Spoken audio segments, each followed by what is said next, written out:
quite a massive overnight attack here by Russia. Do you know what they're trying to achieve with this kind of attack? Thank you for having me. Russia has not given up on its belief that it can bomb Ukraine into submission.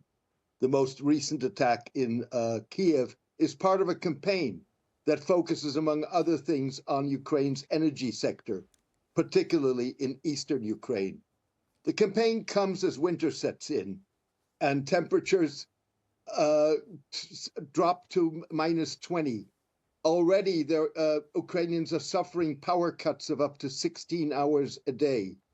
Successfully targeting the energy sector also means complicating access to food and disrupting economic activity. Russia hopes that the shortages will spark a popular revolt in eastern Ukraine. But you're saying they're basically targeting energy infrastructure to make sure that Ukrainians are going to freeze this winter. And at the same time, Russia says they're targeting military targets. What kind of strategy are we looking at here? I think we're looking at a strategy that targets both military.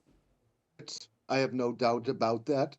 But at the same time, also targets civilian infrastructure. Ultimately, what Russian President Vladimir Putin wants is to strengthen his position in inevitable negotiations to end the conflict and draw U.S. President Trump's attention back to Ukraine.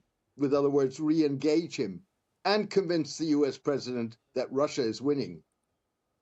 James, this corruption scandal that's now forced two government ministers to resign, do you think that is going to have some sort of effect on, either reflect badly on Zelensky or the fact that it's actually, he's found out that it's happening? Is that going to show him as a tough leader who cracks down on corruption? Fact of the matter is that up until now, public opinion polls suggest that Ukrainians remain optimistic about their country's future, despite the Russian attacks or stepped-up Russian attacks, as well as the corruption scandal.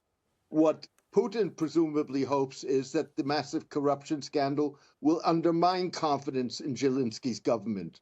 Senior ministers are accused of taking kickbacks from contracts to build defensive structures around Ukraine's nuclear plants. The ministers have denied the allegations. But even so, living in the cold and the dark could reinforce reduced confidence in the government.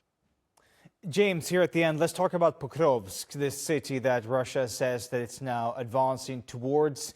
It's been described as a key city there in the east. What's your sense in terms of how important this city is and whether or not Russia might actually be able to take it over?